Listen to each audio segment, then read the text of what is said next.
because sometimes I'll start by saying, and I'll start by saying tonight, that there is something very wrong in the state of Florida when probably the most dramatic change in education policy has been developed, adopted, and 2 years into implementation, and most of us only found out 6 months ago, 3 months ago. Many places I speak, people just heard, 2 weeks ago. Parents are very unaware, and according to a very recent poll, still 60% of the population has no idea what Common Core is. Well, that's a problem. That's a real problem. I guess I should introduce myself just a little bit. My name is Laura Caruso, and I think the most important things to tell you would be that I work with 2 groups. One is called the Florida Stop Common Core Coalition, and the other is Florida Parents Against Common Core. My background is that I began homeschooling in 3rd grade. God called us to something new, a whole new adventure, and I got an education. I got homeschooled in the process, and that was a true blessing. It was during that process that I really began to understand the foundations of our country, where we came from, what our founders had established for us, where all those ideas were rooted. And the truth is, it's a Judeo-Christian heritage. And I had been cheated. Those things had never been taught to me. And so I desperately wanted my daughter to have that education. And then I was blessed to be able to work in a co-op setting. So a friend of mine and myself, we ran a homeschool co-op with about 45 families. And I was leading that for 8 years until my daughter graduated a couple years ago. But in the process, as you continue to soak in those principles for years and years and years, I would just say, guys, that was my preparation for things that were to come later on. For all the things that I've been telling my students for all those years, to step out and do hard things and apply all these things you've been learning, because God has great plans for you, and now here He's using all those things that He planted, those principles that He planted in my heart. And there is real world application for this. So here we are today. I'll mention one other thing, and that's a group called Teen Pack Leadership Schools. And I've served as the state coordinator for Teen Pack Leadership Schools for several years, and have alumnus in the room that I worked with during that time. So that's kind of a little bit about my background. When I first heard Common Core, I literally was standing in somebody's kitchen, a relative's kitchen, and it was being praised. This person works in the school district, was talking about how wonderful this new thing is going to be. We're going to get rid of the FCAT, which everybody can cheer for that we're going to get rid of the FCAT. But as she started to describe what was going to come in to take its place, red flags are going up all over. The name alone, Common Core, and nationalized standards. And immediately I thought, okay, this is not jive with the things that I've learned about why we have liberty in this country and why we have all the blessings that we have, freedom that we do enjoy in our country. So immediately things began to kind of trigger in my mind. I started to do the research, and the way that I actually got very involved in this was in Tallahassee. It was my transition years. I was stepping away from Teen Pact and transitioning a new director in. And there was this gentleman kind of hanging around outside the door where all of our students were meeting. And anytime that happens, as the leader, you want to go find out what's this guy up to. And I met him. His name is Randy Osborne, and he currently is working with the Florida Stop Common Core Coalition. He founded that group. And he was there specifically to lobby against the Senate Bill 878, which I'll talk to you about in just a second. And Senate Bill 878 was a real threat to student and family privacy in Florida. And by the grace of God, at the 11th hour, that bill was defeated. Senate Bill 878 had a House companion, 7037 or 27. At any rate, those 2 bills both passed their respective houses. They came together to be reconciled, and they didn't make it out in time. And so by the skin of our teeth, we were saved from that bill. But I'll explain in a minute. That challenge will be back this year, and we're going to have to fight that again. But in talking with him and in really grasping the problems, the real problems that Common Core presented to the liberties of parents, families, and school districts, that's when I said, okay, I'm going to step out and do something about this. And that was where this journey began. I'm going to start, because I'm a history mama, I'm going to take you back in time just a little bit to the beginnings of American education. We won't trace it all the way through, but I want to just give you a little background about where we came from. You may not recognize this gentleman, but this is Noah Webster. And Noah Webster is known as the founding father of American scholarship and education. Noah Webster was a dear friend of George Washington. and spent lots of time with him visiting at Mount Vernon. And it was during one of those visits to Mount Vernon that Webster is actually credited with convincing Washington that there was a need to have a constitutional convention. So regardless of what you think about the Constitutional Convention and the Articles of Confederation, there was great debate at that time about whether we were going to change our document. And Webster convinced Washington that this really required his leadership. And so with that, Washington gathers the representatives from the 13 states, and they gather in Philadelphia, and Webster is there, on site in Philadelphia, and he takes the role of explainer-in-chief, essentially, writing articles that are maybe a little less high-minded than the Federalist Papers. He's writing articles that explain this new system, this need for a constitution to the layperson. So built into Webster, besides lots of other things, is this gift for educating, this gift for explaining to people and helping them grasp the concepts of something that was really very new. Because in fact, we were going to have something very new. What kind of government were we going to have? A monarchy? An aristocracy? A democracy? What kind? This group knows. A republic. Yes, we're going to have a constitutional republic. This is different. We don't have this anywhere else in the world. And so they recognized that this was an experiment in government. It needed to be explained to the people. And in order for it to succeed, it was going to require a self-governed people and a self-educated people. And Webster saw where he could plug in and help with those things. He recognized, too, the responsibility for education was with the family and with the individual. Again, one of those just undergirding ideas of self-governing people. If a constitutional republic was to work, it required people who could govern themselves, such that when I teach my class, I talk about government. What do you think of when I say government? My students all say Washington, D.C., politicians. But if we look at Webster's dictionary and how our founders, Webster's 1828 dictionary, and how our founders were describing or defining words, government is simply direction, control, restraint. And then he goes on to define the various spheres of government. There are many, not just Washington, D.C. In fact, it had almost zero power. It did have zero power at that point. Family government, church government, self-government. If all those spheres are doing their thing, if they're accomplishing their jurisdictions, then you have very little need for the civil government. And civil government can be restricted to only what it was supposed to do under a constitutional republic. So they got that, and they wanted the people to get that. He recognized that independence was a basic quality of American character, and so he developed some of our first textbooks. You may have seen the Blueback Speller. It was the best-selling book in America for, 150 years. It went west with the settlers on covered wagons. This is how families taught their children. You could learn just right out of that book. You could teach yourself largely what you needed to know to get started in life, and then begin to just read. They read real books. They didn't read textbooks by Pearson. In addition, he is well known as the founder of the first American dictionary, the Webster's Dictionary. The one you see today, that you can go buy at Barnes & Noble, is nothing like what Noah Webster wrote in 1828. Again, if you define government in his 1828 dictionary, it's going to look very different than a definition of government in today's dictionary, or marriage, or sin. Any of those things are going to look very different in Webster's dictionary. But it's vital. If you don't, who has one of these? Somebody? Yay! That's awesome. You can get an electronic version. There's probably an app.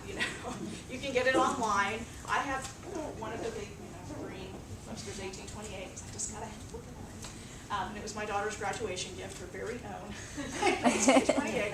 Because if you want to understand what our founders meant, then we have to define words like they did. We can't revise history by applying our modern day understanding to their words. Does that make sense?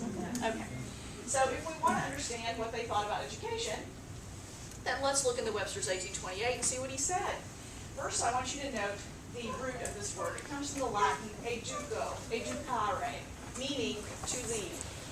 So we're seeing that a child, they need to be led. Okay, so there has to be a leader. We'll tuck that away for later. So educare, to lead. And And here's the definition: to bring up as a child, to instruct, to inform and enlighten the understanding, to instill into the mind principles of arts, science, morals, religion, and behavior. To educate children well is one of the most important duties of the civil government. No. What did they say? It is one of the most important duties of parents and guardians. So our founders well understood that, and we would do well to grasp that again and hang on to it. It is our duty as a parent and guardian to educate our children. We've come down a long and convoluted road in education since our founding. Tonight, what I hope to do is to talk you through, I hope to be, not that I could aspire to Webster, but to walk you through and explain what can be a really big, hairy, multi-tentacled beast, Common Core. There's a lot of pieces and parts to it. I will take questions at the end, and before we get started, thank you. What I would ask you to do is use it to take notes, so flip it over for right now, and you can take notes on the back. And then, at the end, we'll flip it back to the printed side, and I'll talk you through what's on the front. Okay?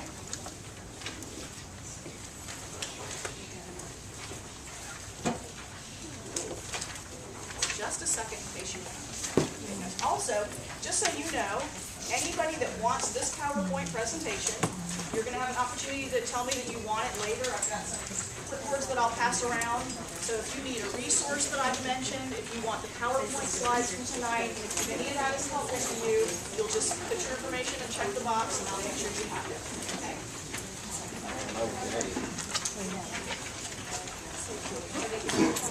Yeah, I think I made it. Good. I think you're better than I do. All right, I'm going to get going so I can make the most of your time. So what are the Common Core state standards? What I want you to walk away with on the first piece is that there are 3 parts of the Common Core State Standards Initiative.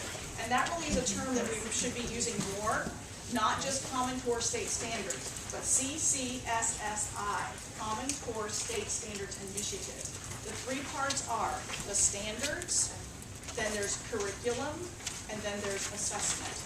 So in our education, standards, curriculum, assessment, they're different things. So let's start with the standards themselves.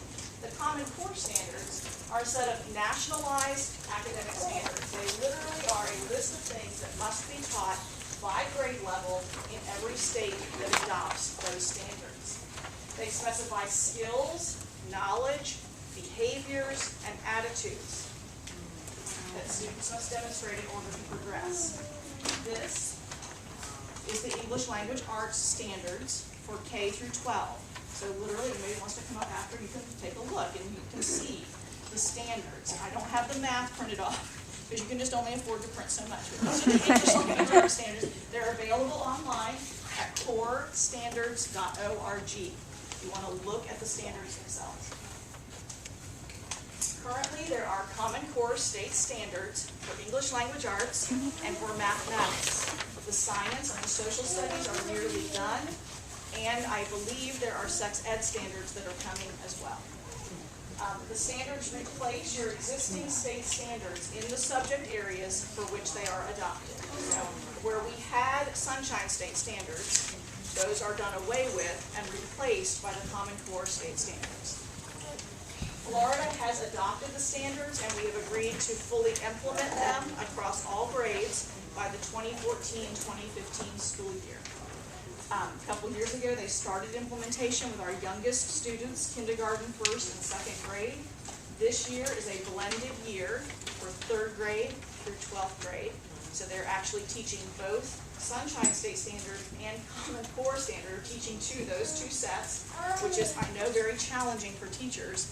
In addition to that, this year we still have the FCAT. So they're teaching to standards that aren't going to be tested. Does that make sense? So there's some confusion and some difficulty challenging that.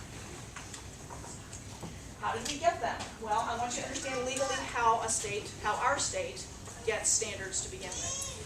Our Commissioner of Education and our Board of Education are responsible at the state level, are responsible for adoption of standards.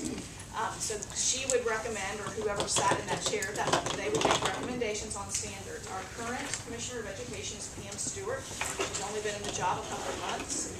Prior to her was a gentleman named Tony Bennett, but we've been through many Commissioners of Education even since this process started. So the Commissioner of Education that was on board when Common Core came into Florida was a man named Eric Smith.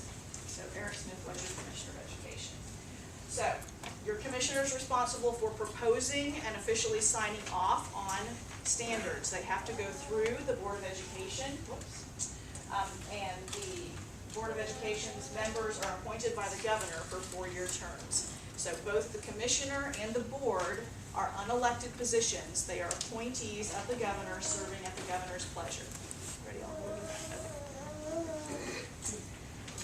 The Common Core standards were developed by 3 private Washington, D.C. based unaccountable groups called the National Governors Association, the Council of Chief State School Officers, and then those 2 birthed a 3rd organization that is a progressive education reform group called Achieve, Inc.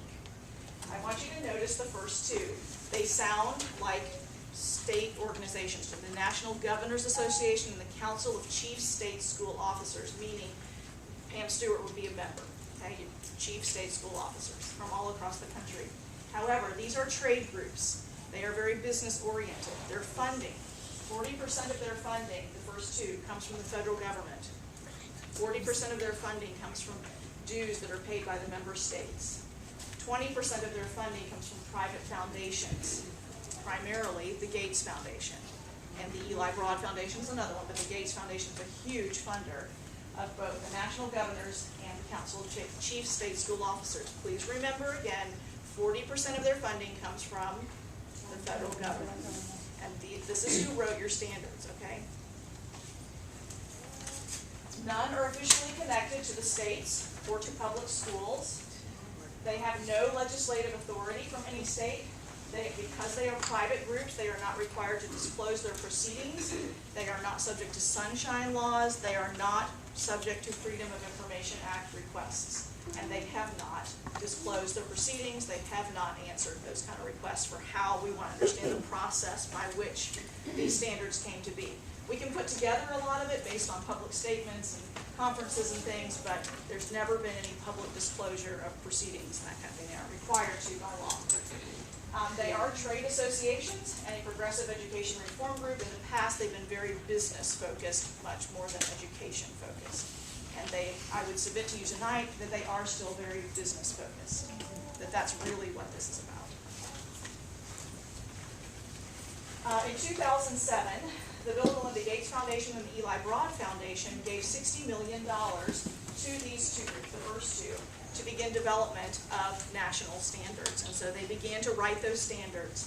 In 2009 came an opportunity to get those standards out into the states. They'd already been talking and promoting this to the governors, but when you hear the term state-led, this was state-led, no, this was not state-led. They're promoting it. These groups, private unaccountable groups, wrote the standards, promoted it to the governors, and then now we have how we're going to get it to the governors. Governors hadn't done anything about it, but in 2009, we had the infamous American Reinvestment and Recovery Act. Y'all remember this? Also known as the stimulus bill, when we were going to borrow $800 billion from China and pump it into our economy. And as part of that stimulus bill, $4.35 billion was earmarked for education. And it became the basis of the Race to the Top grant program. So this is Commissioner of Education Arnie Duncan. So these guys bring their standards to the Commissioner of Education. The Race to the Top program is born. This is a grant program, so states can apply for a portion of that $4.35 billion. When they do so, there's an application that they fill out, and there are boxes that they check that give them points towards winning the money. One of the boxes that they had to check said that they would adopt internationally benchmarked standards. I want you to remember that term. They are going to adopt internationally benchmarked standards and assessments. Here's the kicker, that are common to many states and prepare students for success in college and the workplace. Remember that phrase too, actually. But the centerpiece is, your standards may be great, But that's not good enough for you to apply for the Race to the Top funding. You need to adopt internationally benchmarked standards and assessments that are common to many states. Well, we had a choice. We could get on the phone and call South Carolina and call Oklahoma and get on the horn and see who wanted to work together, and can we quickly put together some kind of common standards. Well, that would have been quite the feat, because we only had a couple months in fact, to get our application in. But conveniently, there was a package all ready to go, in a box, wrapped in shiny paper with a big red bow on top, and it was called the Common Core State Standards, and it met all the requirements. So all you had to do was say, we'll take those, and you were good to go. And so that's what 45 states did. 45 states checked the box and said, we'll take the Common Core State Standards.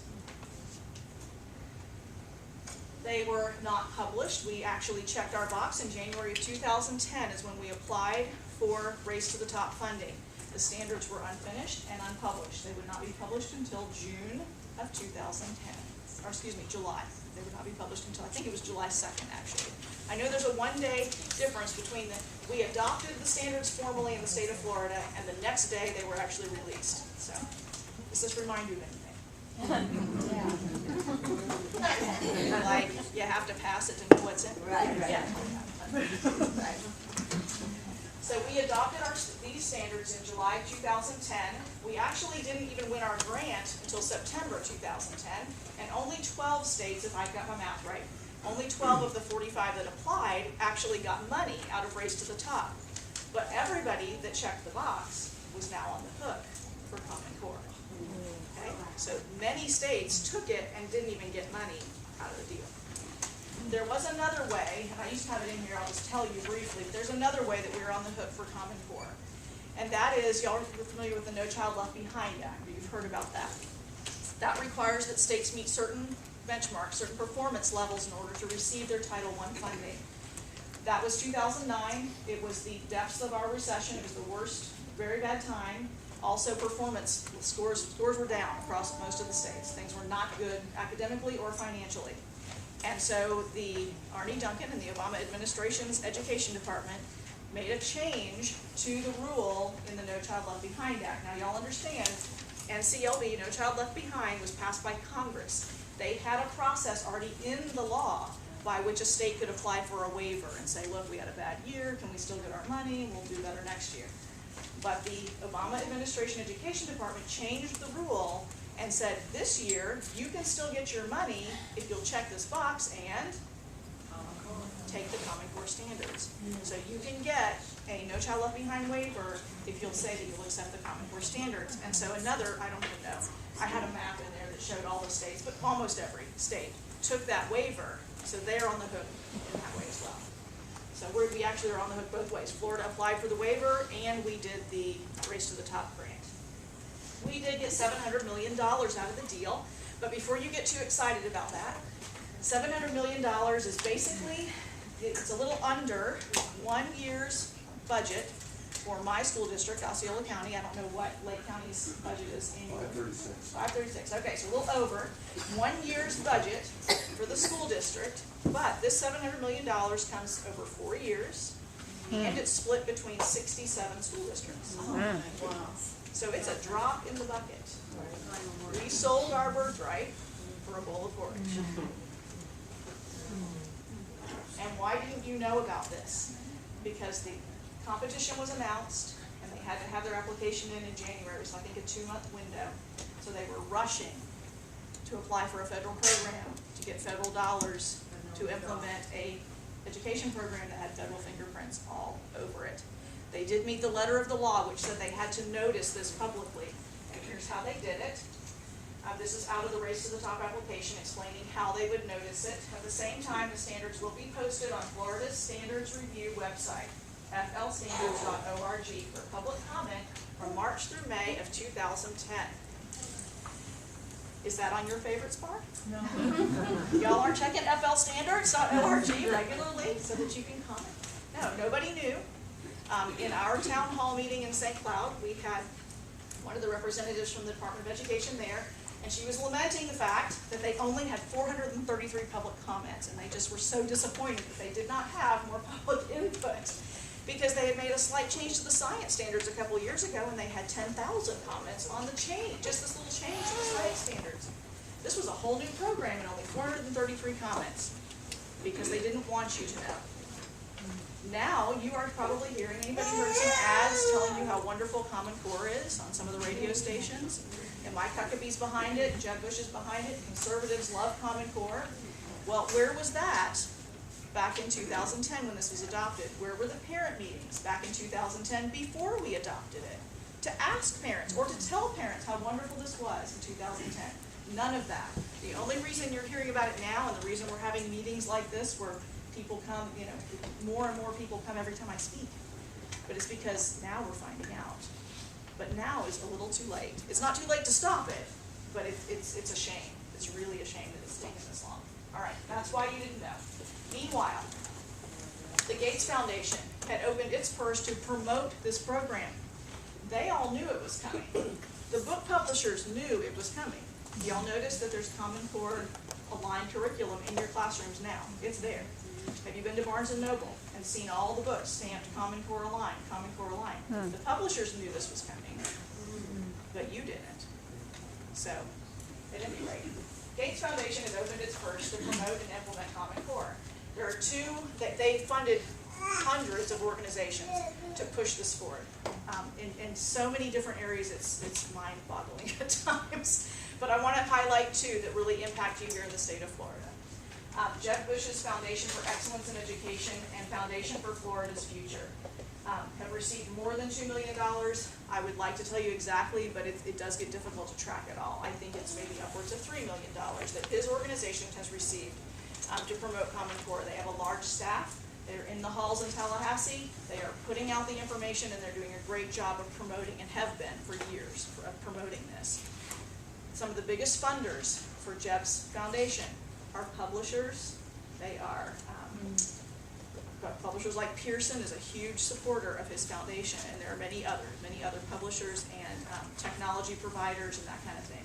So while many of us have loved what Jeb has done in the past, I am here to tell you that on this issue, he is on the wrong side. And I hope that we'll get that message quickly. In addition, the PTA. This was a shocker to me, and so I want you to be very aware. The PTA nationally received at least $1 million, and then they chose to focus that $1 million they had received on 4 states, and Florida was one of them. So they focused that. They knew ours was going to be a battleground state, and guys, largely it's because of the presence of Jeb Bush in our state. We're a leader in this, and so we're a battleground spot.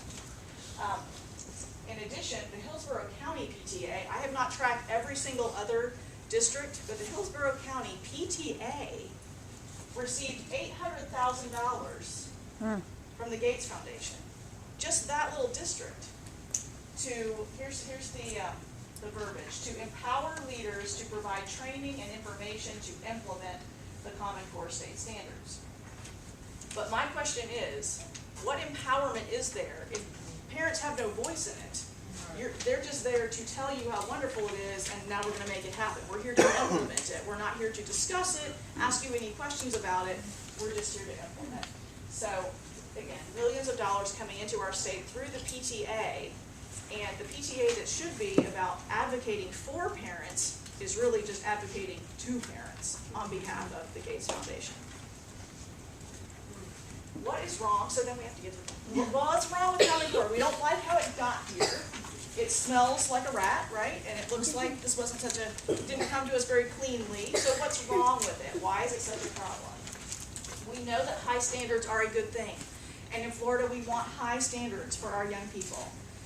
Quite frankly, we've had high standards for our young people. But Common Core is not the answer. Common Core is a bad idea for a number of reasons. I'm going to hit 3 of them with you tonight. The first one is that it is education without representation. It is the most massive assault on parental rights and local control of education in your lifetime.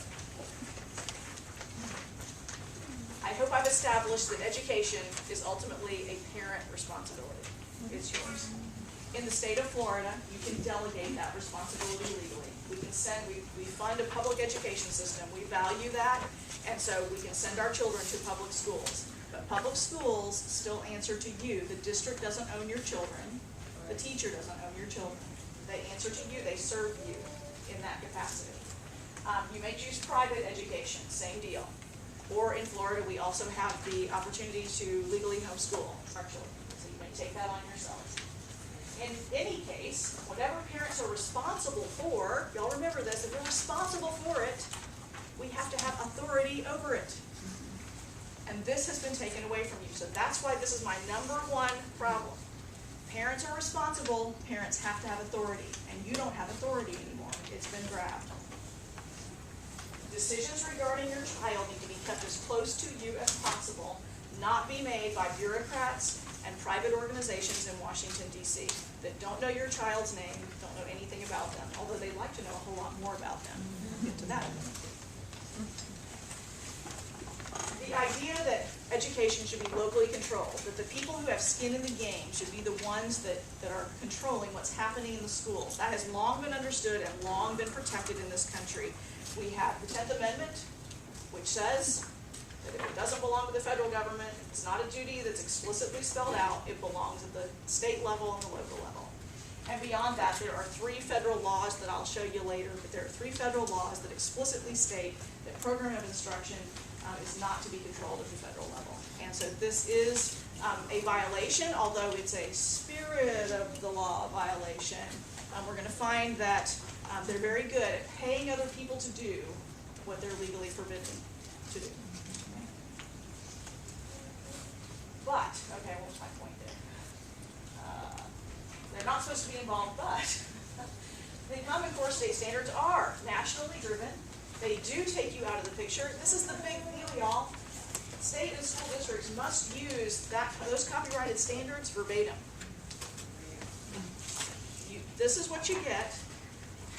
You can't change one jot or tittle in here. You can't amend it if you find that the math instruction methods aren't working well in Lake County. You can't amend the math instruction methods. What's in here is what you get. It's got to be adopted verbatim. You can't delete anything. You can add, but you can't add. The state has to add. At the state level, they are allowed to add 15%. That's been granted by the NGA and the CCSSO. The idea behind that was maybe to add your state history program or something. You can add 15%. Most states haven't, and Florida didn't. Why didn't Florida add 15%? We've already got to teach 100% of what they've given us. Do we want to burden ourselves with an additional 15% of stuff that's not going to be on the national test, because it would be unique to us? Y'all follow? The national test is going to test the national standards. So why would we add 15% more to our teachers to have to teach? They're going to teach this stuff, this core, so that they can do well on the very high stakes tests that they have to take. So Florida opted not to add 15%. We have just taken the bare bones, if you will, Common Core standards. We also agreed in our Race to the Top application, you remember it said that we needed to adopt internationally benchmarked standards and tests. And so we agreed to adopt one of 2 federally developed assessments that aligned with the Common Core. There's a lot of discussion about this, but the 2 tests were the SBAC, the Smarter Balanced Something Consortium, and then we are a part of the Partnership for Assessment of Readiness for College and Career, the PARC. And some of you may have heard that the governor, with his executive order, removed us from PARC. Anybody hear that? Yes. Okay, I'm glad you did. I'm glad you didn't believe it. But that was kind of the word on the street. Oh, he's getting us out of PARC. I mean, there are articles written out there that say that. That is not what he did. Florida was a leader in this consortium of states developing this national test. We were called the fiscal agent. We were the money handler for the other 19 states or so that were involved. And so all his executive order did was remove us as fiscal agent. Florida is no longer the fiscal agent. I'm not a money guru. I can tell you this, that as a result of that, as a result of us pulling out, there are financial difficulties, and in both organizations there are financial difficulties, and word on the street is that the 2 may merge. So the SBAC may merge with the PARC, and so you literally will have one national test, okay? We'll get to what else is in the governor's executive order in a minute, but that the PARCC test or something just like it, with maybe a different name, whatever the test is, it has to line up with these national standards. So we will have a national test. So the standards are tied to the tests intrinsically. They will be evaluated by the high stakes assessments. And y'all understand, they're high stakes because teacher tenure, school money, student progression, so much is tied to those tests and how they do on the tests. So they are very high stakes achievement tests.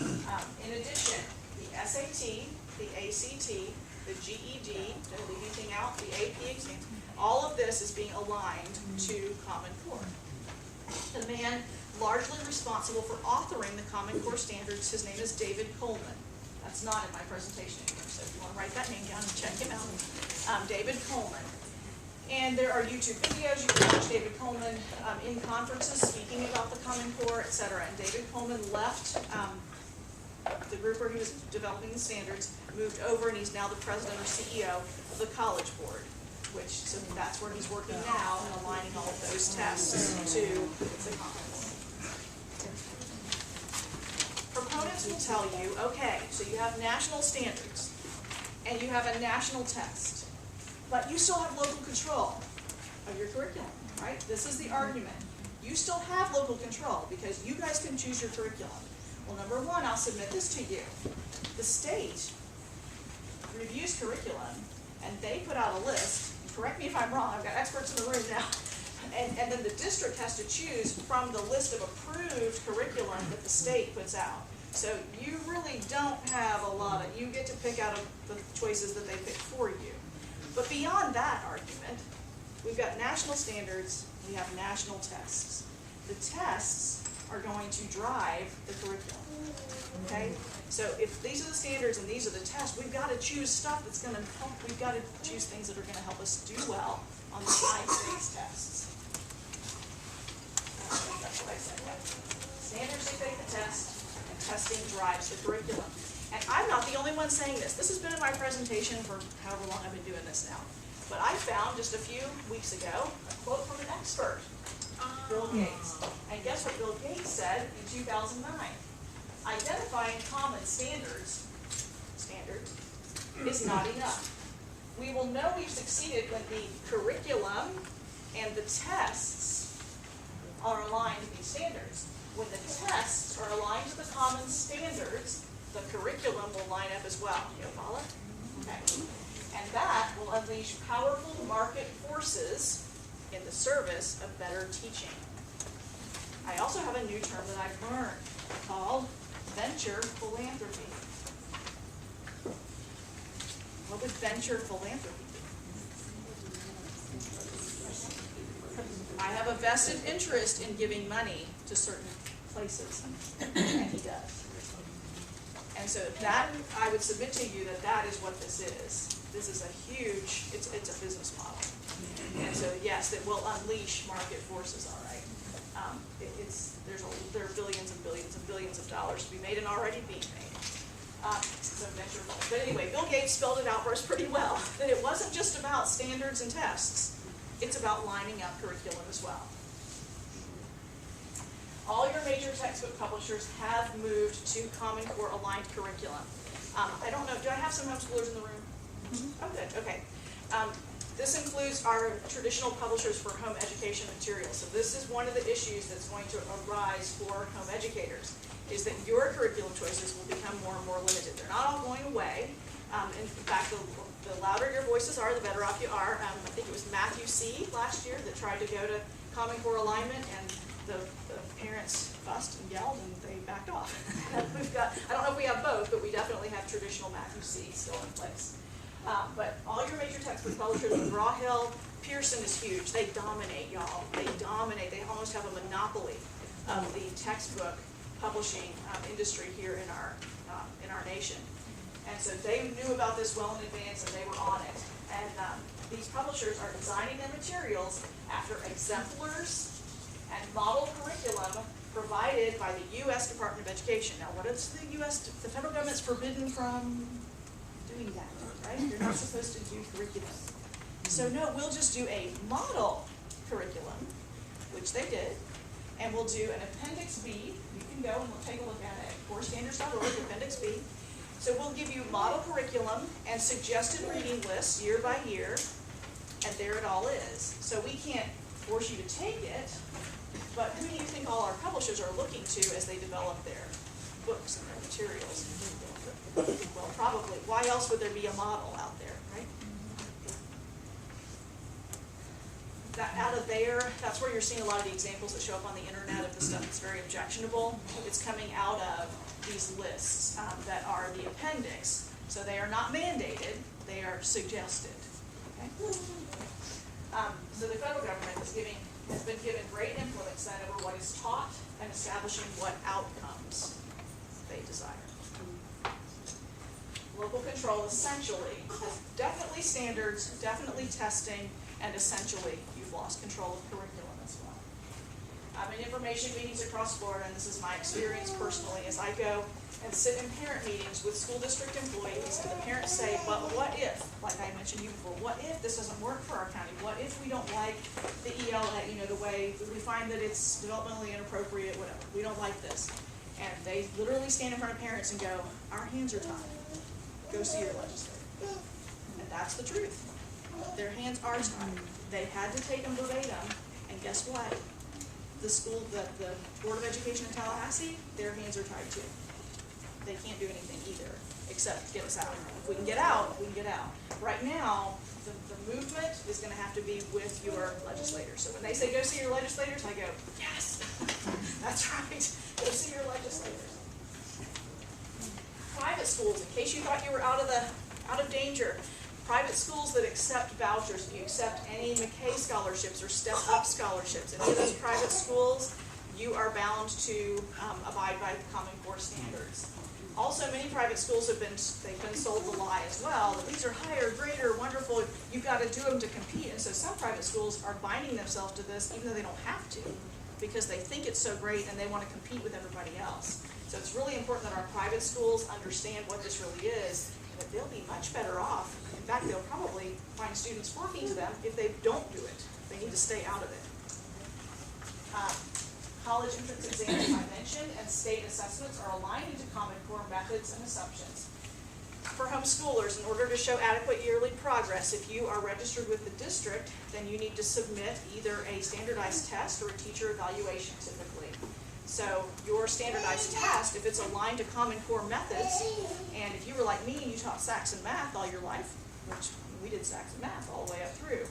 Well, my daughter, who scored, I'm not bragging, she did great. She did beautifully on her test, but she would be at a distinct disadvantage if she had to take a Common Core aligned test, because she's not going to know some of the very odd math methodologies that are now being built in and taught in the classrooms. So that's a problem for home educators who are going to have to take either a Common Core aligned test or have a teacher eval. Right now that might still be okay, but give it a couple years and all of our certified teachers doing those evaluations will have had the professional development in Common Core. They're going to be looking at these benchmarks, these standards, and saying your third grader really isn't there. It's a danger. I'm not saying it's absolutely going to happen, but it certainly could. That the certified teacher no longer thinks that your third grader is making adequate yearly progress because they're not meeting the Common Core standards for adequate yearly progress. Okay? All right, problem number 2. The standards are inferior, defective, and untested. So, very interestingly, the Gates Foundation paid another group called the Fordham Foundation when all of this first began. And the Fordham Foundation analyzed state standards in all 50 states and published a report. And the idea was to compare your current, Sunshine State or whatever you have, to the new Common Core. And it was to convince the states how wonderful Common Core was going to be. So for Georgia or Mississippi, Mississippi, here were your standards, and now look at the great Common Core. In Florida, when they did the comparison, here is what the Fordham Foundation said about our math standards. They were described as exceptionally clear and well presented and easier to read and follow than Common Core. Our English language art standards were described as at least as clear and rigorous as the Common Core standards. So if we had good high standards, why did we need Common Core? Because it was the depths of the recession, and we didn't want to turn down whatever we could get, which only turned out to be $700 billion. Expert members of the Common Core Validation Committee have refused to sign off on the standards, citing their weaknesses, and have been very vocal about, they've given testimony all over the United States for various legislatures on the problems in the standards. I've had the honor of meeting this woman, Dr. Sandra Stotsky. She is eminently qualified. She wrote the ELA standards for Massachusetts, which has some, they were probably ranked the best in the country. So she is an expert. She's a professor at the University of Arkansas. You can easily find her on the internet, Dr. Sandra Stotsky. You can watch her testimony. In fact, I encourage you to do so. If you really want to understand some of the problems with the standards, she does a great job. But here's what she said. High school level standards that are supposed to be college ready in English language arts are actually at the 6th to 8th grade level. She predicted that our graduating seniors will be reading at about what is currently an 8th grade level, given the ELA standards in Common Core. The other issue, I usually have to tell you something she said. I'll grab it real quick.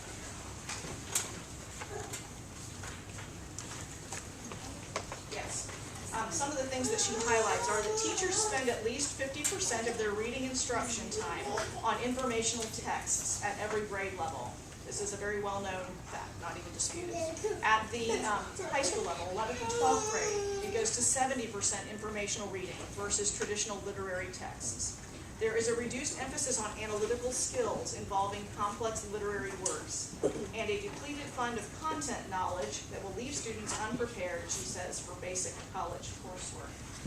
Again, I encourage you to check out her testimony. It's very enlightening, and she does detail some of those issues with the ELA standards. So with this shift from traditional literary works to informational text, should that concern us? Well, it should for a couple of reasons, but let's go. How do you spell her name? S-T-O-T-S-K-Y. S-T-O-S-T-K-Y. Stott. S-T-O-T. And then S-K-Y. Here is one of the standards. This is a 3rd grade standard. Ask and answer question to demonstrate understanding of a text, referring explicitly to the text as the basis for the answers. What I want you to see here is there is a major focus on, again, informational texts, and that the student is not to draw knowledge from anywhere else. They are only to draw the knowledge from the text that they're reading. This is, if you hear them discuss it, it's literally a leveling of the playing field in the classroom. One of the things that Dr. Stotsky speaks to, and David Coleman actually gives as an example, is teaching the Gettysburg Address to older students, that it should be read with no background, that students are to come to the text with no context. Then they are to read it. It is to be read cold. It's called cold reading. And you read it emotionless and monotone.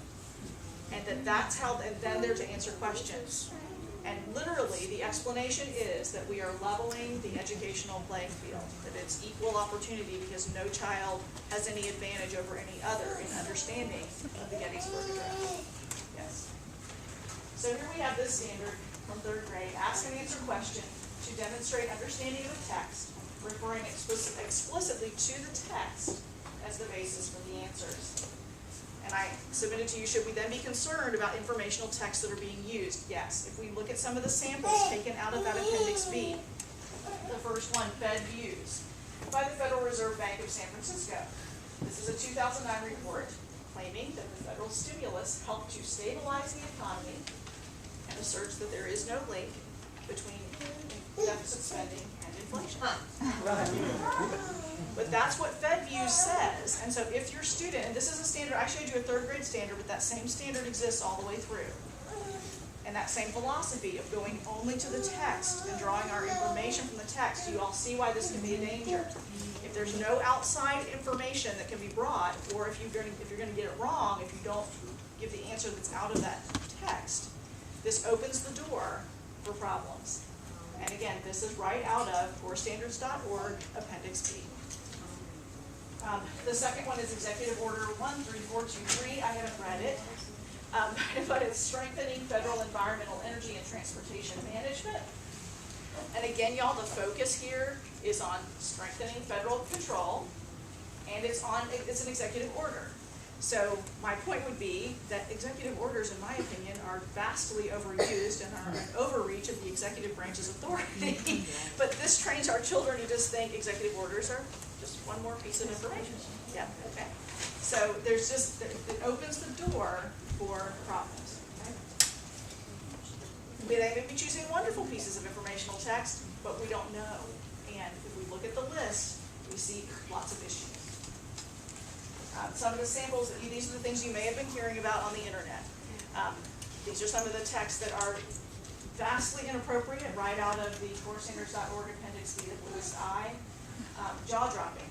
Y'all, when it came across, I went to check and like, holy cow. So it's nothing I would share with you. If you really feel like you need to look it up, then you can certainly find this information. You may also have heard that a couple weeks ago, our Board of Education met in Tampa, and they passed a resolution saying that they would not adopt Appendix B. That list of that suggested we will not officially adopt Appendix B for the state of Florida. Well, again, to me, that is lip service, because they couldn't have adopted it. It's not open for adoption on a whole. And we're going to have to choose things out of that list. It really did nothing. That school districts can still choose things out of that list to teach in their classrooms. The methods that you're going to find in Common Core are very different than what you are probably used to seeing. There's an encouragement to focus on social justice issues, how to write persuasively or spin a topic, huge focus on collaboration.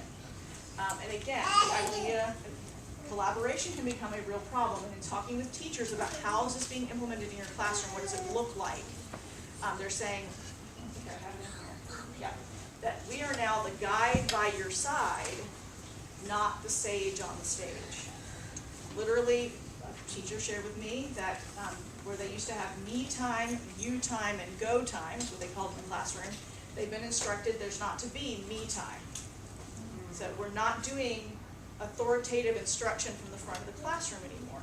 So whatever you think about that, parents deserve to have a voice in this huge shift in how classroom methods are shifting, and they are shifting. Desks are set up differently. They're in little groups to work. Another teacher shared with me, when I choose my groups, I have to be very careful that I choose a higher order student to work with a lower order or medium order student. And I hadn't even heard those terms before. But why would that be? Yes, because somebody's got to know the answer and work with the group and help. We all know what happens. Who's been, my brother said, yeah, it's MBA 101. That's just when we all work together. I do all the work, and 3 other people ride my coattails to go to the presentation in front of the class. So this is, if you're doing a wholesale shift to that kind of teaching, parents need to have some say there, okay? But it's built into your standards, y'all. They're right here. It's built in. If you could do a word search for collaboration, it's all through it. This is an example of a Common Core aligned curriculum in use in many states. It's called Voices. It's designed for first graders. First graders are to use their voices to advocate solutions to social problems they care deeply about. Interesting. You have a social problem you care deeply about. She's so cute. Yes. I saw her little head pop up. Most of them don't have a social problem that they care deeply about until you give them one to care about. And in this curriculum, they supply one. And it is that there's a park in your local neighborhood, and an evil developer has come along and is going to build condos or build something, and the park is going away. And so the children are instructed that they need to work on developing emotional language that will emotional words to get readers to feel so strongly about this problem that they want to do what is being asked of them. So we want them to use emotional words to get their reader to do something, take action. This is followed then by specific examples of how to stir up anger and fear in their readers in order to accomplish this end. Then they have workbook examples where they choose the right word. They're supposed to choose the right word to go in the blank. And I'll show it to you in just a minute, but I would say first of all, we have child psychologists that are looking a lot of these things and saying, okay, there are a lot of problems, but one of the big problems is our youngest students, do we know that they're fine with using emotional language? They know how to do that. They know how to get you. That they need to be developing the logical side of the brain. They don't need to be focused on emotion. They don't need to be focused on fear and anger, even on negative emotion. So there's now expert testimony coming out about some of these specific examples. But I'm going to show you the worksheet, but I'll ask you the question first. The question is, my mom always blanks me to clean my room. So, my mom always, oh, y'all, good. You would get an A. That's right. So you would think tells or asks, but if that's what your child put, they would get it wrong because zags is the right answer. Yes. My mom always nags me to clean my room. Or number one, the little girl does not like wearing her boots. No, she can't stand wearing her boots. Okay, so that's the exercise, is to use emotional language. In the same curriculum, there are periodic evaluation charts or rubrics that track growth and change in individual student behaviors and attitudes. So this is going far beyond reading, writing, and arithmetic, y'all. Far beyond grammar in an English language arts curriculum. The rubric, and I know you can't read, so I've highlighted it for you, knows when something is unfair. This is a psychosocial issue. This is not reading, writing, arithmetic. It knows when something is unfair. Teachers are supposed to evaluate. Recognizes social problems. Works with others to solve problems. Again, at first glance, seeing some of these things, you may think, well, what's the problem? I mean, that sounds good. Except that who's defining what a social problem is? Who's defining what fair is? And how they've worked with others to solve the problem. Okay? And then all of this information is also being recorded, which we'll get to in just a second. This is information that's then being kept on your child. This is an example of something that was used here in the state of Florida. This was down in Indian River County in a 7th grade classroom. And this worksheet came out, which kind of party animal are you, it said. And because the teacher posts her lesson plans on the school's website every week, we were able to see exactly like, well, why were they doing this? And so we looked, and September 9th, political party survey, if you go down halfway, it's in partial fulfillment of Common Core State Standard LACC 68 RH 12. You can see that this is used in partial fulfillment of Common Core State Standards. Now, this worksheet is not new. This is not something they just developed for Common Core. It's been around, but they've used it to fulfill the Common Core State Standard in this case. But just so you know, number one is 7th grade, and the idea is to evaluate, would you be a Democrat or a Republican or whatever. So should 7th graders even be being asked that? No, probably not. The way that we actually got this is it was in the 7th grade classroom. A little girl was given the worksheet, and she said, oh, I don't feel comfortable doing this. I think I want to ask my mom to help me with it because I think she can help me and answer the questions. Can I take it home? And the teacher said no. And so the little girl stuck it in her backpack and took it home. And when mom saw it, mom brought it to the principal, and now the school district, and it's escalated. This issue has gone all the way to the State Board of Education. But here's what's in the worksheet in case you can't read it. Number one statement. I would support a government increase of my taxes if the money were used to pay for expanded health and social programs. 7th grade? Oh my gosh. Agree, not sure, disagree. Number two, I think that the government should impose stricter limits on access to guns. Right. Agree, not sure, disagree. Number three, I believe organized prayer should be kept out of public schools. Having students pray is a violation of the First Amendment to the U.S. Constitution. Agree, not sure, disagree. Okay, so I don't have to explain to this group why that's a problem. All the statements are one-sided. Yes, they're one-sided. And so children typically wanting to please or wanting, it's probably going to be agree, but they're not even given really another option. You have to really think outside the box to come up with what's my other option. So my question is, why aren't these statements on the survey?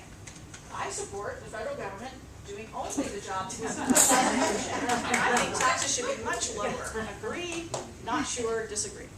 Or I believe a person's right to own a gun must be protected and is guaranteed by the Second Amendment. Agree, not sure, disagree. Those aren't in there. Do y'all follow? Okay. All right. That's your ELA, your English Language Arts. In the math area, you also had an expert. He was the only content expert on the math validation committee.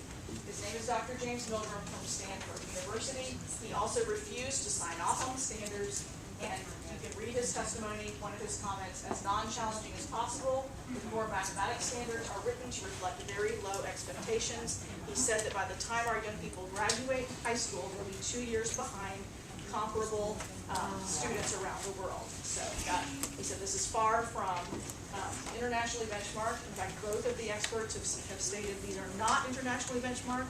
They've argued it and argued it. They've said, show us the countries that these were benchmarked to. Eventually, the organizations that wrote them said we can't come up with the countries, and now they've had to change their claim. So they no longer say that these are internationally benchmarked on their website. So remember how in our application we said, or the government told us we had to adopt internationally benchmarked standards? Well, guess what? We didn't. We adopted theirs, but they're not internationally benchmarked, as it turns out. Common Core places the teaching of Algebra 1 concepts in grade 9 instead of grade 8. For some of us, we're like, what's the big deal? I didn't take it till 9th grade. But if you have students that are STEM career focused, if that's the direction they're headed, this can be a problem for them because there are no pre-calc or calculus concepts in any of the Common Core standards. Very little trigonometry. Geometry is taught using a new method, an experimental method never used successfully anywhere in the world. Great. The proposed method abandons your traditional Euclidean geometry, and the only place that it has been used was, I believe, about 50 years ago in the Soviet Union with math prodigies, and it failed, and they abandoned it. But we have taken those concepts, those methods of teaching geometry, and included them in our Common Core math standards. Largely because they were written by folks that are not teachers, that are test preparers, or have other reasons for being on, being part of that group. But they were not teachers, they were not standards writers, and they have other agendas behind introducing some of this stuff. If you change everything, we have to buy new everything, right? Okay. So I think that's part of some of the motivation. Non-traditional methods are used to teach your math concepts. The emphasis is on finding 3 ways, and they'll call this critical thinking, that you're having to find 3 ways to solve things, rather than on accuracy. And again, guys, if you just start watching some videos on YouTube, you'll see teachers doing this, like giving examples of 4 plus 3, as long as you can, that's a very simple example, but as long as you can tell me 3 ways that you would find 4 plus 3, you can say the answer is 12. But you've got to know the methods. The methods are more important than the accuracy. I had school district employees in our parent briefing tell us, literally on the test, when they take the standardized test, it will be a 2-part question. And if they get 23 times 46, then the first part of the question is, can they tell us 3 methods that they would use to find the answer? If they don't know the methods, they don't get to move to part 2 and actually give the answer. This is where my daughter, my Saxon math-raised daughter, who knows how to do the traditional algorithm of 23 times 46, could easily solve the problem, but may not know those ways. What? Yeah. Is that what you do in school? So you recognize we have lattice method, the cluster method, the partial products method. You have front-end estimating. Also, again, very new methodologies. One of the frustrations is that parents cannot help their children with their homework because they get this stuff home and they don't know all these methodologies. I almost think that, yes, I do almost think that it is by design. It's another way to separate you from, leave it to the experts, okay? It's that separating the child from the parents. But whose responsibility are those children? Yours. They belong to you. Front-end estimating is just taking the first digit in the, I'm not an expert on front-end estimating, so I should give that disclaimer.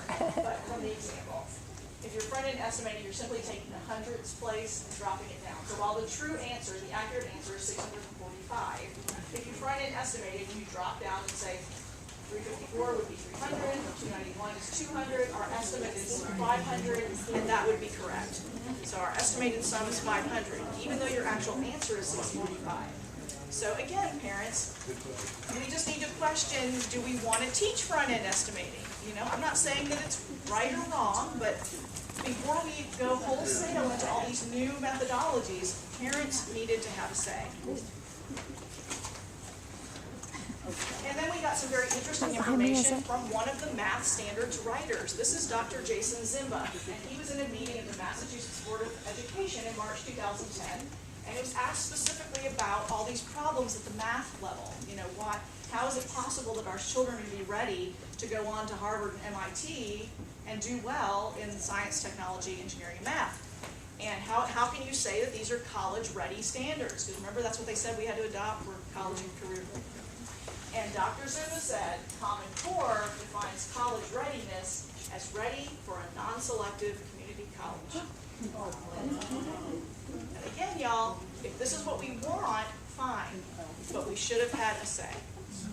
If this is what, again, it's kind of like what we're going through in the healthcare realm, where we're sold one thing until they come back and explain, oh, well, we meant college ready was this.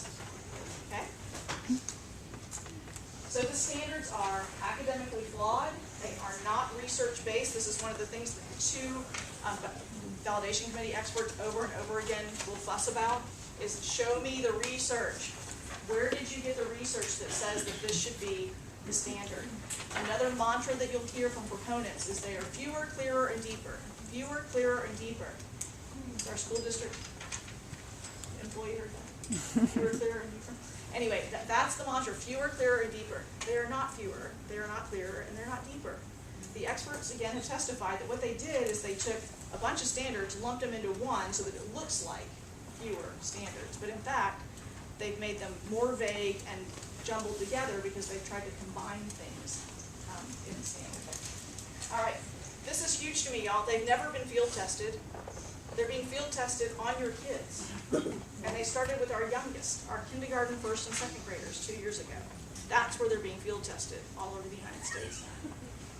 They are not internationally benchmarked, as we mentioned, and so now they've given that up. They no longer have that on corestandards.org. It says they are informed by international standards. And they introduce experimental methodologies and teaching philosophies. All right, problem number 3. The Race to the Top grant. Y'all remember the money. The application we had to fill out. The Race to the Top grant also included problematic data collection provisions. One of the boxes we had to check on that application said that we would improve collection and use of data to improve the teaching process. Specifically through this, expansion and integration of statewide longitudinal data systems. Yeah, when I first read that, again, I'm learning, I've learned tons. Because you go, okay, well, what is that? You know, what is that on the application? If you have a couple days, the Race to the Top application is very interesting to read through and see what all did they say and what did we sign up for. All right, well, what is a statewide longitudinal data system? It is an online warehouse that's used to capture, analyze, and use student data from preschool to high school to college and into the workforce. In Florida and all over the nation, it's called a P20 data warehouse. P, preschool, through high school would be 12th grade. That's not enough. 16 would be college graduation. That's not enough. We want 4 years of data into the workforce. P20 that they want to collect on children. The workforce part is because we want to validate all these new methods and things that we've been trying. Are they actually working, and are they now making more money out of the workforce? Can we link any of that together? Data collection is vital for all of this to work. Race to the Top requires that states modify their state laws to allow sharing of data with the federal government. This is where I got involved last year with Senate Bill 878. Here's the verbiage out of Senate Bill 878 and House Bill 7027. In their purpose for the bill, it said to promote adoption of a common set of data elements identified by the National Center for Education Statistics. Okay, so we're going to collect data points that were identified by that group, the National Center for Education Statistics, to support the effective exchange of data within and across states. Okay? So who is the NCES? Well, before I even go there, I do want to mention to you, Jeb Bush's foundation was working this big time. They promoted this bill, and they promoted it because we have to. It's in our Race to the Top application that we check the box for. So we have to, if we're going to come into compliance with Race to the Top, then we have to share this information. I know you can't read those, but these are screenshots from the National Center for Education Statistics. These are 400 points of data that they would like. This is what the National Center recommends be collected on children. But in recent days, I'm digging deeper, and it's even more than that. There are 3,000 points of data that Pearson and the groups that are developing, it's called eScholar, eScholar, and they would like 3,000 points of information. That's what's part of their system that they're selling to the states to collect all this student information. But 400, we'll stick with 400 for a moment. Parents do not have to be informed about what data is being collected, and you are unable to opt your child out of the data tracking system. There is no opt-out. Having a federal data warehouse is forbidden by law. So this is one of those places where they've paid other people to do what they're forbidden to do by law.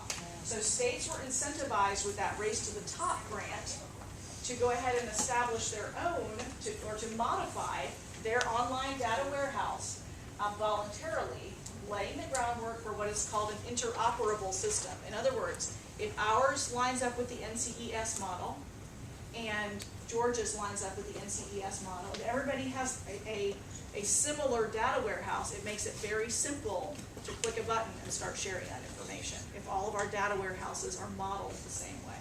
Does that make sense? Okay.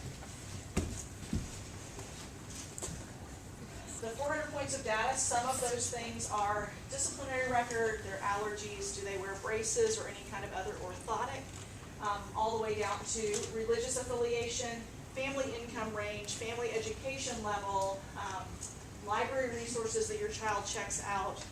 I don't know, I mean, maybe my child really likes building forts and shooting guns and stuff, and maybe they're checking books out about, I don't even know if they have books like that in the library anymore, come to think of it, but maybe they're checking out those things. Is that anybody's business? What my child wants to read about? No, it's really not. But yet, the library resources they're checking out are tracked.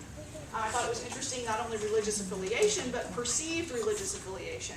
So I guess if your child refuses to say or doesn't share that, that the teacher or an authority figure can decide what the perceived religious affiliation is and record that. Also, I want you to see that the assessments are not just about reading, writing, and arithmetic. This is out of a National Research Council report. As new assessment systems are developed to reflect the new standards, a program will be required to create assessments that are capable of measuring cognitive, intrapersonal, and interpersonal skills. So within the assessments, we are looking for this information. That information becomes part of their permanent record that then is in danger of being shared. And guys, that danger is very real. I know that it can sound like an alarmist thing, but I'm digging daily into this issue, into the data sharing, and there is great danger. Again, the problem becomes technology moves so fast, and there are forces out there that want that information. They have financial incentive to have that, have access to it. And so it's hard to stay in front of it and keep protecting. Putting the protections in place, but I would submit to you we need to do that. This I know looks bizarre, but this is straight out of a U.S. Department of Education report on monitoring children in the classroom in testing. I have the report here, I have another place for you, but some of the ways that in the assessments, we'll be using facial expression cameras, posture analysis, seat, a pressure mouse, a wireless skin conductance sensor. So this is the direction that they're headed. Just in case you think it's not possible. In Polk County, they did iris scan students getting on the bus last year. I think it went on for 2 days before enough students notified their parents, and the parents raised a stink and it went away.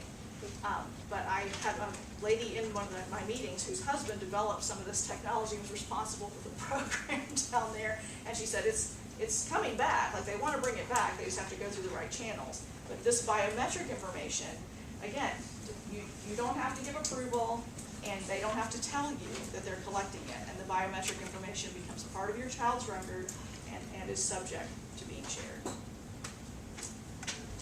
This, I know I'm going a little bit in the weeds with you here, but this is important. This is called the Family Educational Right to Privacy Act, the FERPA law. Y'all know FERPA law? I didn't either until I had a child go to college. And then what that means is anytime I want information on my 21-year-old or even 19-year-old, I have to give all kinds of clearances, like she's protected. They won't even tell me anything, although I'm paying the bill. So you have to jump through all these hoops because of FERPA to get information on on my own child. However, what's supposed to be protecting and building a firewall there has definitely been breached in recent months because of the Obama administration's Department of Education. Through rulemaking, again, they took an act passed by the legislature, but the way they're implementing it, they changed the rules at the agency level.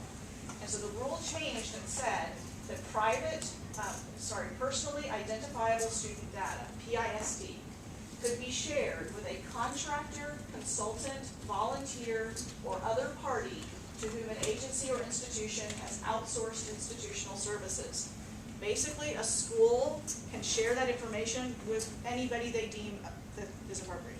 You know, a volunteer, a consultant, a contractor, or other party to whom they've outsourced services. So, yes. These are oftentimes educational, like curriculum developers, that kind of thing, that want information so they can test and see how their products would work, that kind of, but any of those folks have access to PISD based on the rule that the Department of Education wrote. This is currently under a lawsuit, and EPIC, I forget what that stands for, but it's a data protection group, but EPIC, it is suing them in federal court, suing the U.S. Department of Education, and this gentleman, Senator Markey, Massachusetts Democrat, just a couple weeks ago, wrote a letter of objection to Arnie Duncan, questioning the changes in the FERPA Act. But as it stands right now, again, that information is vulnerable because of the changes in the rules at the federal level. And now the changes that we're implementing at the state level to share it. So those are the 3 reasons. Now we're going to give you hope, okay? Now we're all going to, Americans all across the country are rising up and saying, no, this is a really bad idea, and we can stop this thing. And you can stop this thing. I am convinced that even in our state, which is a battleground state, we can stop this thing. Because I've seen huge movement in 6 months. 6 months ago, nobody's really talking about it much. And all of a sudden, we've had our governor come out and make an executive order. We have hearings. The Board of Education is going across the state, holding public hearings. And that is largely because of moms and dads like you. Like, I know these people. They're just like us. And they just made noise and said, no, this is not okay. Not on our watch. This is a map of states that are currently resisting in some form or another. So the blue states never took Common Core. Know that. The red states have some form of resistance. There's activity, whether in our case we have a House bill that's been filed to pause Common Core, so we qualify as a red state here. But there are a couple, Indiana, Pennsylvania, they've also done pause bills, so there's activity all across the United States to oppose this. I won't go through that whole thing. If you want PowerPoint slides, you can read that at your leisure, but this is kind of what's happening in some of the states across the country. They're either voting to defund it, they're holding, Wisconsin, I think, just finished a whole round of hearings on Common Core. They're talking about total repeal in Wisconsin. We'll see where it goes, but Dr. Stotsky was just up there testifying last week, I think. So anyway, Governor Nikki Haley supporting repeal, etc. So there's widespread and influential opposition to Common Core. So do not think you're alone. And if you're at your school and people think you're a nut, you're not a nut, okay? you're on the right side. A couple months ago, this is the Maine Governor Paul LaPage. He said, "I don't believe in Common Core. I believe in raising standards in education." Issued an executive order permitting further implementation. Particularly, his concern is the data mining operation. At the federal level, there is activity, although it hasn't gotten far lately. I think they've been distracted with other things. But we do have 9 senators who are attempting to defund Common Core. Chuck Grassley leads that group, and then you can read the rest of the list. And Marco Rubio would be the 10th. So Senator Rubio has joined that group. He wrote his own letter to Commissioner Arnie Duncan, in which he really stressed the federal overreach and the belief that this is outside the jurisdiction of the federal government. And you can read his letter. I have a copy if you want it. And he says the activities that they've engaged in are unacceptable. They violate 3 existing laws. There's your laws, the federal laws that protect local control: the No Child Left Behind, the DOE Organization Act, and the General Education Provisions Act. So, and we do have lawyers that are working on this issue as well. So, the Republican National Committee actually passed a resolution back in the spring condemning Common Core. I won't read the whole thing, but at the very end, that you can see they reject the Common Core plan, which creates and fits the country with a nationwide straitjacket on academic freedom and achievement. It was a very strong statement if you read the whole thing, and that resolution has been picked up by Republican groups all across the country. We are asking, I don't know, has Lake County done a resolution yet? I think y'all are in the process.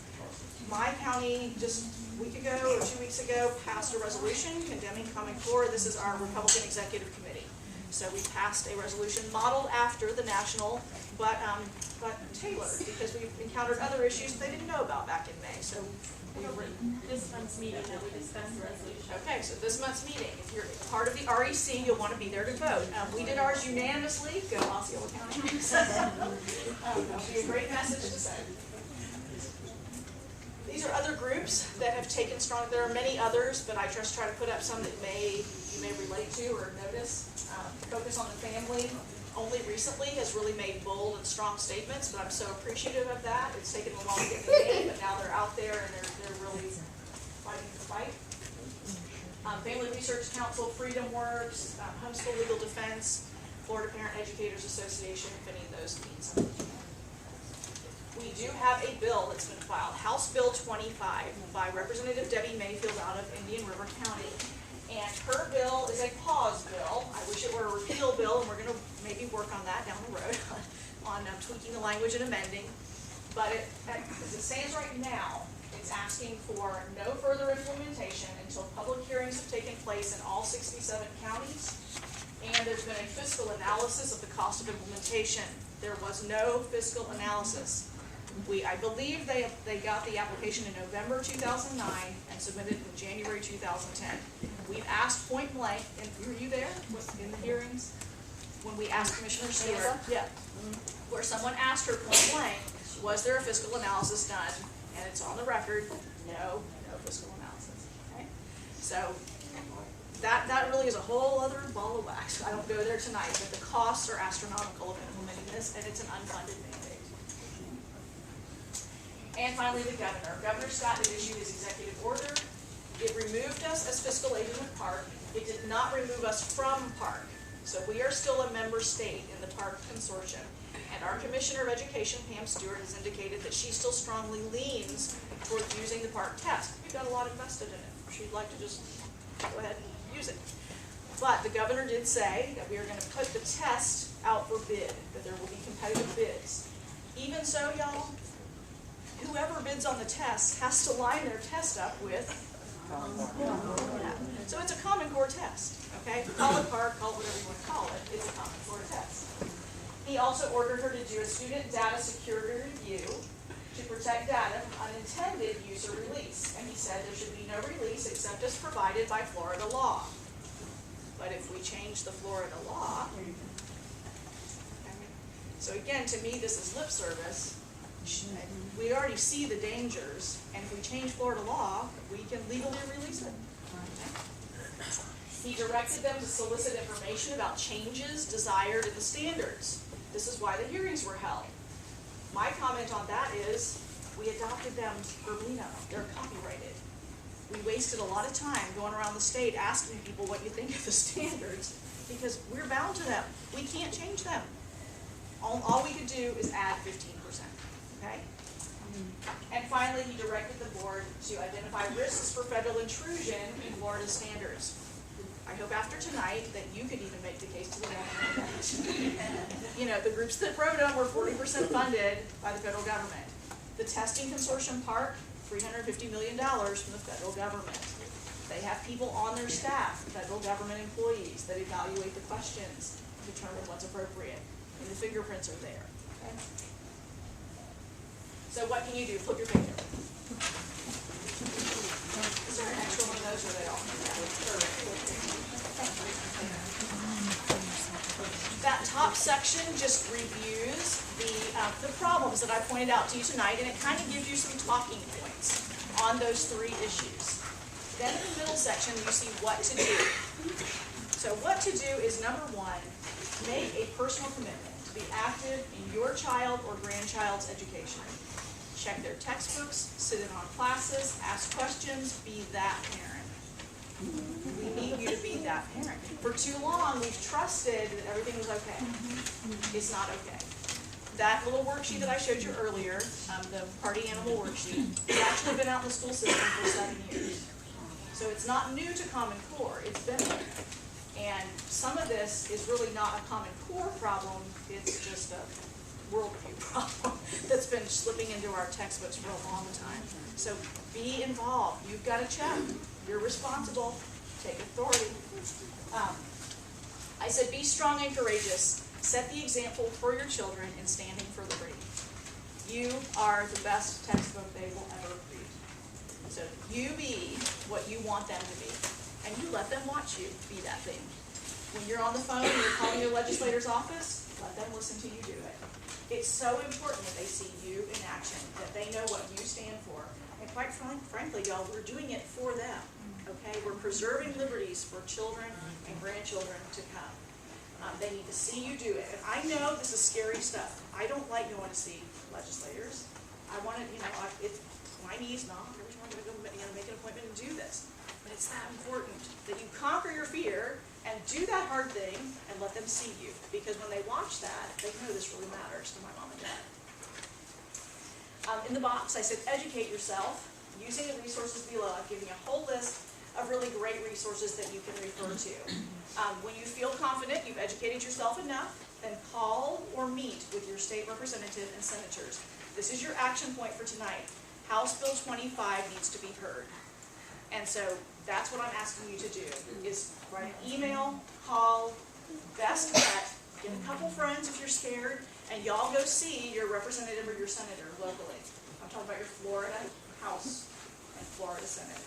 You go sit in their office, and somebody can take the data, and somebody can take the loss of control, and somebody can take the substandard standard, the 3-point, whatever, and just give them the information. And this is why we want House Bill 25 heard. And better than that, we want these out of here. We want a repeal. Okay? Repeal is the word that we really want. Then fourth, I said write a formal letter to your child's teacher and principal explaining why you don't agree with the Common Core. The educators are being told that you guys are misinformed. But in fact, they are being misled by highly paid folks that are promoting this stuff to them. So they need to hear from you formally. And then I said copy that letter to your newspaper and to your representative or your senator. You can like Facebook pages and websites of groups you trust. I've given you a few that I trust down below that I would recommend. I want to mention one resource to you. This is wonderful. This is a policy analysis that's put out by the Florida Stop Common Core Coalition. It's the next to the last bullet under Common Core resources. So you go to their website, you download this document. It covers all of the problem areas that we discussed, but it's all cited and researched and quotes from the bills, and this is the information you really need. If you want to feel like, okay, I'm prepared to go into my representative's office, I bring this with me whenever I go. In fact, I bring them a copy, and I highlight the pieces that I want them to notice. And I talk them through the pieces, and then I leave it with them. So they have the policy analysis. It's 45 pages, so take it to UPS stores, don't print it at home. Put it on a jump drive and go have it printed, but this is a great, great resource for you. Is that confronting the Common Core? It's just a policy analysis on the Common Core standards. So which one you said is the bullet? Second Which to makes it last. second? Oh, second to the last bullet, yes. And I think I will leave you now with this. I started with history, so we'll end with history. This is Sam Adams. Sam Adams in 1772, before we got to the American Revolution, wrote a document called The Rights of the Colonists. And in it, he described why we fight. And he said this: the right to freedom being the gift of God Almighty, it is not in the power of man to alienate this gift and voluntarily become a slave. That is my challenge to you tonight. The liberties you enjoy are a gift of God.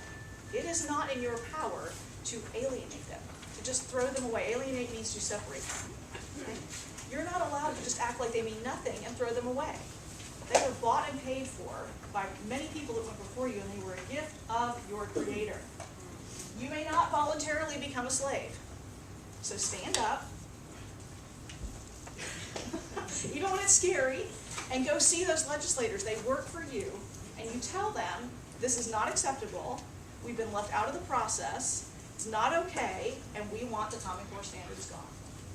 With that, I will stop.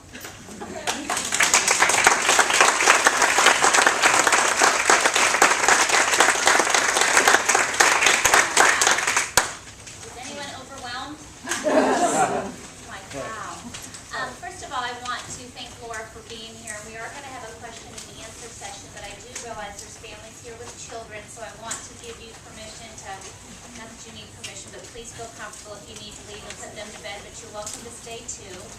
Also, I want to acknowledge the fact that I believe we have people on both sides of the fence for Common Core, and I'm really happy that we have that happening. And I just want to ask that if, when we do ask questions, that we be respectful on both sides of the issue. And that's why we're here to educate and to learn. I am not, this is new to me, Common Core is not my strength. So I'm trying to learn just like the rest of them. So I just ask that please feed your life in that manner. And if anyone needs to leave, please feel comfortable. It's okay. I know it's late. We've all worked the whole day. But we are going to stay till about 9 with some questions. Okay? I want to mention to you, I just passed out a clipboard. If you need anything from me or you're willing to receive information from me periodically, I do not overwhelm you. There's plenty of folks out there to do that. Give me your information and check the box of how I can help you. If I can send you the PowerPoint or answer a specific question or give you a resource, I'm happy to do that. Okay, are there questions? Yes, ma'am. I have more of a statement. I just wanted to let the people here know that myself and a couple other moms, by the way, I'm Lori Baxley, did go and see Senator Hayes about this and gave him the House Bill 25. He did read it and he likes it. He is not quite ready to go and support it. He wants other senators as well to support it. So I highly recommend you call, you email him to stand up and support this. We need this stuff. And guys, that really, it will work. The more heat that he feels from his constituents, that will move him. And he's a wonderful man. Yes, he likes it. Yes. I think he just wants a little more support on the Yes. Senate side. Other questions? Yes, sir. Are you hearing similar language? We had at the school board meeting the other night, and I kind of mentioned this briefly ahead of time, that the monies that they're receiving are for us as leaders in Lake County to create our own vision as to what we want to do with these funds from this foundation. Is that similar terminology that you're hearing in other districts? the funds that you're receiving, as I understand it, are to develop data collection models. Right. Yeah, and that is very similar to what's happening all over the country. I would recommend that you check out Gates Foundation on that, and also In Bloom and eScholar, and there's another term. Once you start searching, there's something else. It's a program that's going in. If they get it in, it's to collect all of this, the data points that they've mentioned. And the man who developed eScholar, funded by, they received many millions of dollars from the federal government to develop the eScholar program. And the CEO stood in a conference. I just found the testimony and was going to try to include it for you.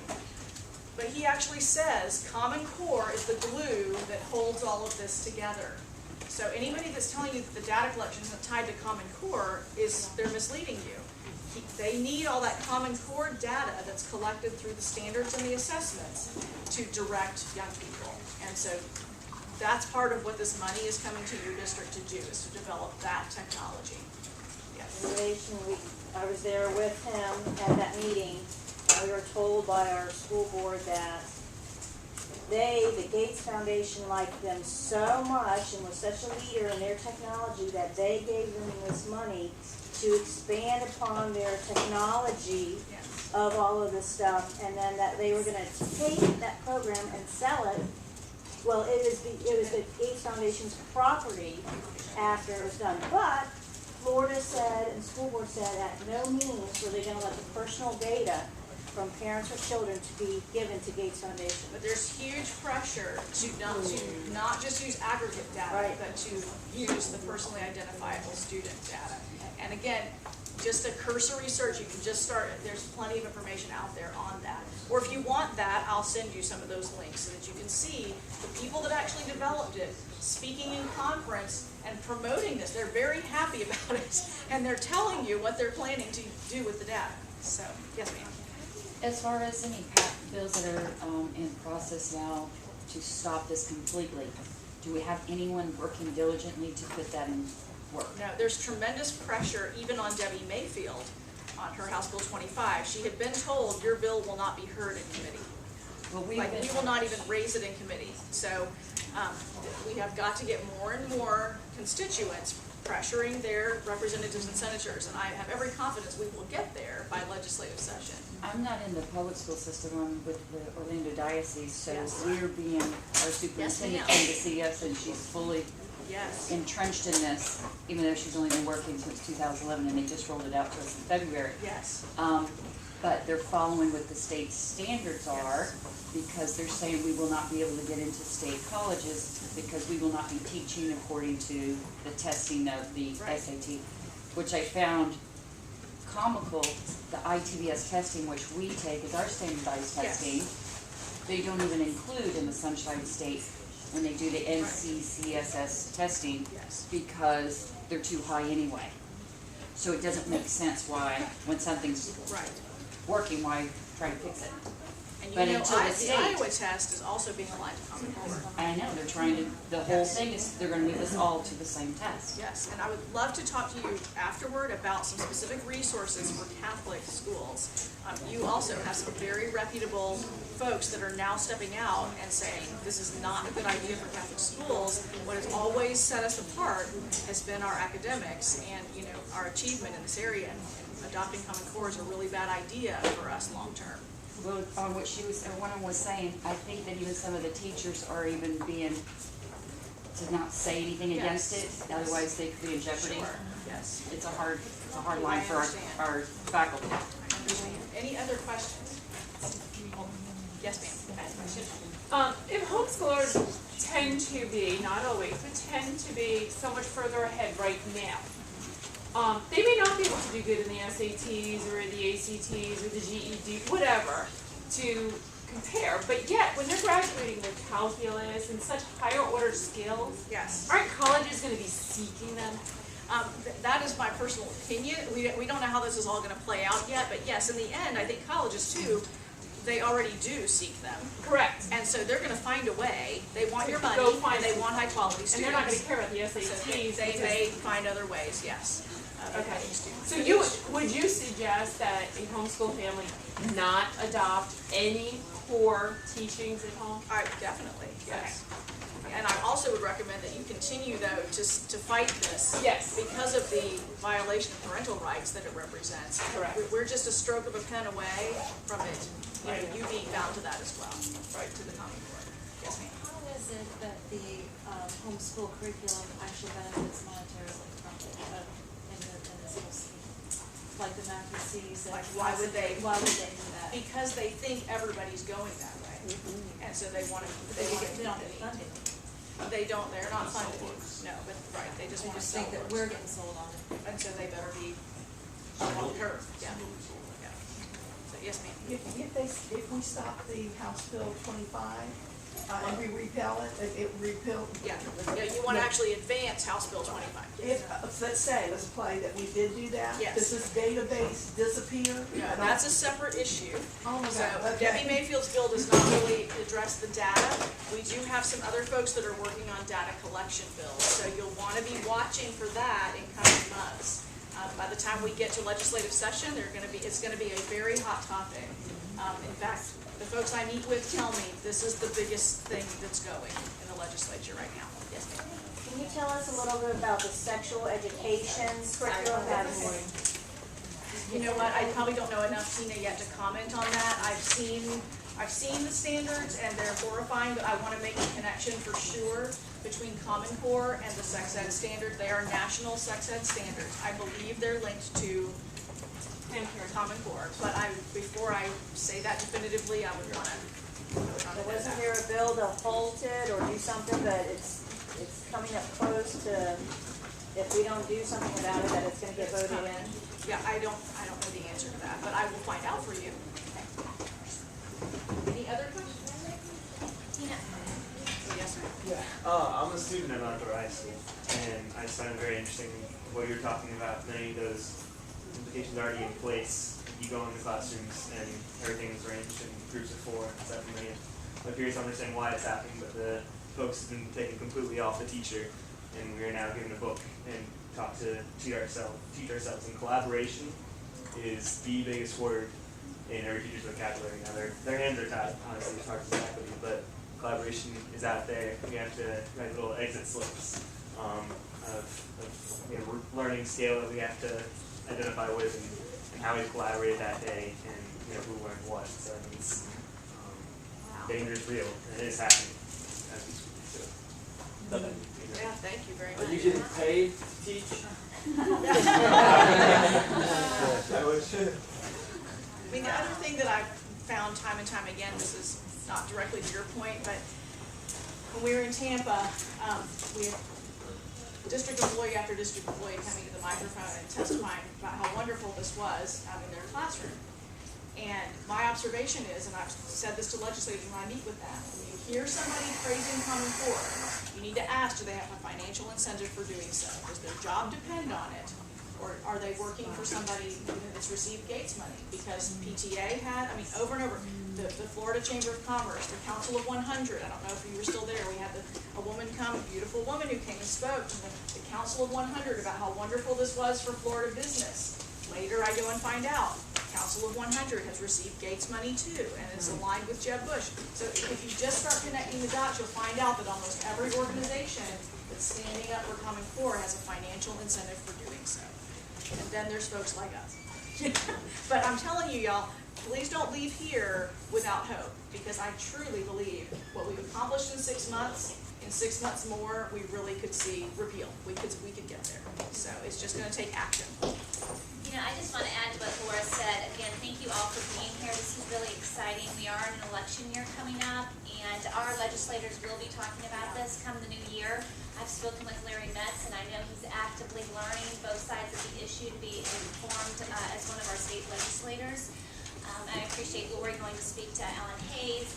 And, again, you guys are the best people to go out there and talk. The parents, the grandparents, you need to go talk to our legislators.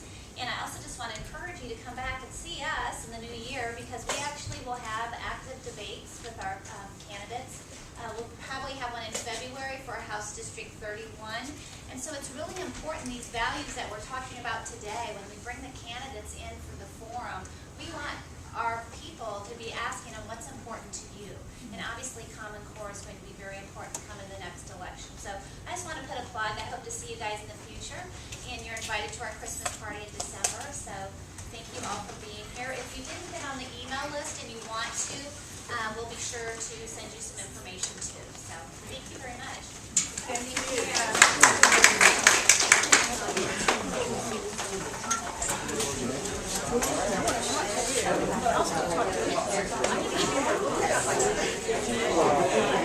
Don't forget to leave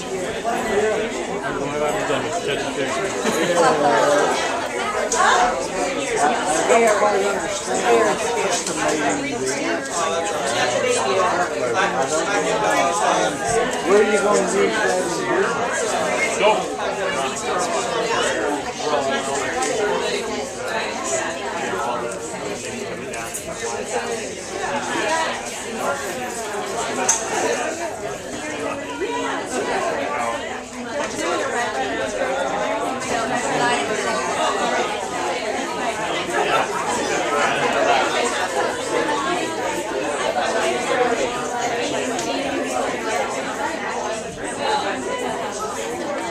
State standards is bad enough. That's the thing, which is where teaching tries to get that. And then actually look at the board education, you want to when you really have to go to school. They do it, they give you a proctor, they try to do it, and you don't even have to go to school. Your parents just have to, but you do it. Thank you so much. Very proud of you.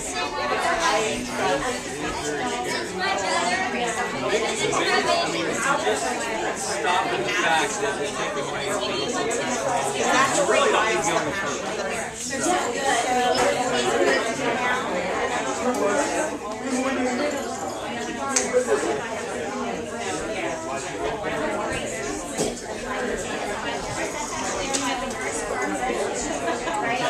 Thank you. Did you see the cell phone? Did someone see a cell phone? Okay.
Hey, you were so good. You guys are always good, right?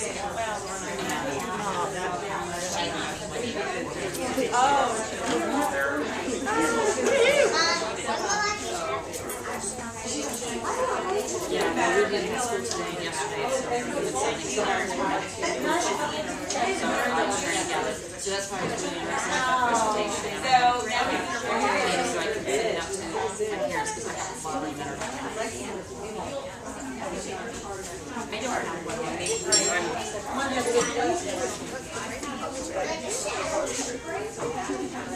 Is that the sheet that they're taking? Do you have a card? Your email to my account? Yes.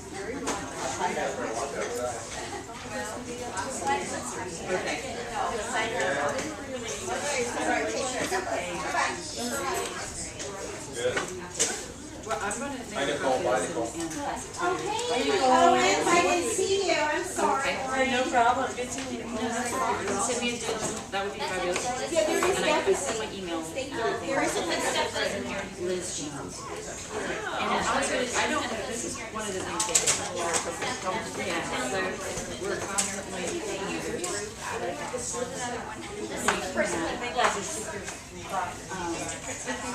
so I just was more concerned if there was any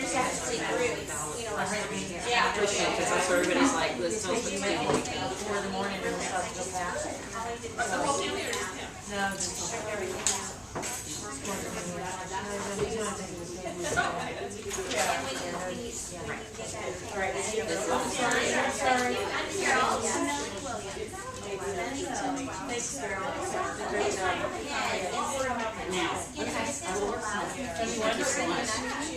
And hopefully, oh, absolutely. She said that too, that's the biggest thing we can do. Absolutely, every day.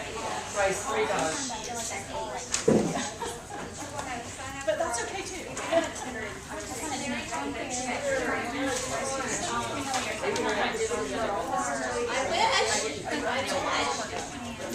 Parking lots are all. I know, that's awesome.